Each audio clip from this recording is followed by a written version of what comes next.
मौजूदा सूरत हाल के अंदर भारत पाकिस्तान का क्या बिगाड़ सकता है। और अगर इस बार भारत ने गलती की तो यकीन जानिए ये भारत की आखिरी गलती हो सकती है। पाकिस्तानी हुकूमत ने कौमी सलामती का इजलास जो वो तलब कर लिया, उसके अंदर डिसाइड किया जाएगा कि भारत को हमने किस लेवल के ऊपर जाके जवाब देना है। भारत ने तो फैसला कर लिया है कि पाकिस्तान का जो हाई कमीशन वहाँ पे मौजूद है उनको वापस जाने का कह दिया गया है, और जो पाकिस्तानी वहाँ पे लीगल वीज़े के ऊपर भारत के अंदर मौजूद थे उनको भी 48 घंटों का वक्त दिया गया कि आप भारत को छोड़ दें। और सबसे अहम चीज़ कि भारत गवर्नमेंट ने ये डिसाइड किया कि सिंध ताश मुआहदे को ख़त्म किया जाए। अब अगर भारत सिंध ताश मुआहदे को ख़त्म करता है तो क्या भारत पानी को रोक पाएगा? एक नेचुरल सी चीज़ है, एक कुदरत का फार्मूला है कि पानी ने बहना ही है, और भारत उसे कितना जो है वो कंट्रोल कर पाएगा। आपको याद हो 1960 के अंदर सिंध ताश जो वो मुआहदा तय पाया था, जिसके तहत पाकिस्तान के हिस्से के अंदर 3 दरिया जो वो आए थे और भारत के हिस्से के अंदर भी 3 दरिया आए थे।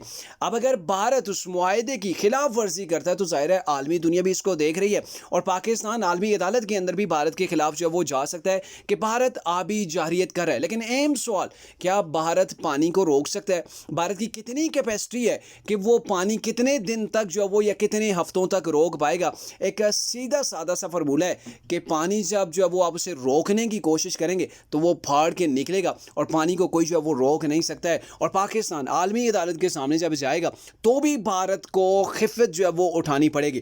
अब सबसे अहम चीज़, जो भारत अभी एक जो है वो उसने फॉल्स फ्लैग ऑपरेशन करके जिस भारत के हाथ जो है वो लाखों कश्मीरियों के खून से रंगे हुए हैं, वो भारत अब अपनी आवाम के ऊपर जब वो गोलियां चलाना शुरू हो गया, फॉल्स फ्लैग ऑपरेशन किया गया, जिसके जितने भी जो शिकायत हैं वो भारत गवर्नमेंट के खिलाफ आए। आप देख लें कैसे पाकिस्तान की जो है वो, जैसे पाकिस्तान के ऊपर इल्ज़ाम लगाया जा रहा है, तो 400 किलोमीटर पाकिस्तान की जो LOC है, LOC से 400 किलोमीटर दूर जब वो दहशतगर्द कैसे भारत के अंदर दाखिल हुए।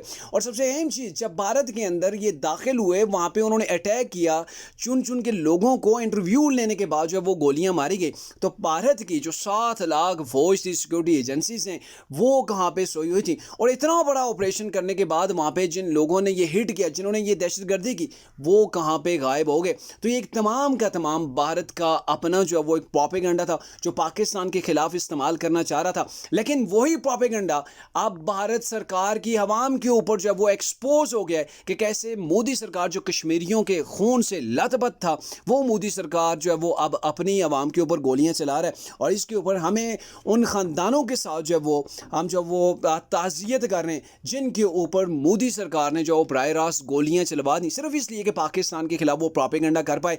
लेकिन आपको बताएं कि अगर भारत किसी किस्म की जारियत करता है तो पाकिस्तान उसको ऐसा जवाब देगा कि भारत जो वो सदियों तक याद रखेगा।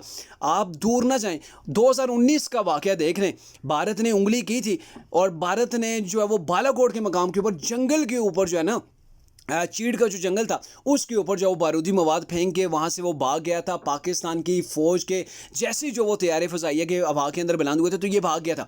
तो पाकिस्तान ने जवाबी कार्रवाई करते हुए भारत के अंदर घुसकर कई मील तक आगे घुसा, और फिर भारत की जो चेक पोस्टें थी, जो उनके फ़ौजी अड्डे थे, उनको तबाह किया। और फिर पाकिस्तानी तैयारे वापस आए और पीछे पीछे इंडियन तैयारे आए जिनको पाकिस्तान ने मार गिराया था। और मार गिराने के बाद जो वो फिर अभिनंदन को गिरफ्तार किया था और फिर बाद में उसे जो वो रिहा किया गया था। तो इस बार मेरे ख्याल में भारत को ऐसा कोई मौका जो वो प्रोवाइड नहीं किया जाएगा। और आपसे कुछ ही देर बाद जब ये इजलास जो है वो शुरू हो जाएगा तो उसकी जो उसके अंदर जो डिसीजन लिया जाएगा वो भी डिसीजन इंशाल्लाह आपके साथ शेयर करेंगे।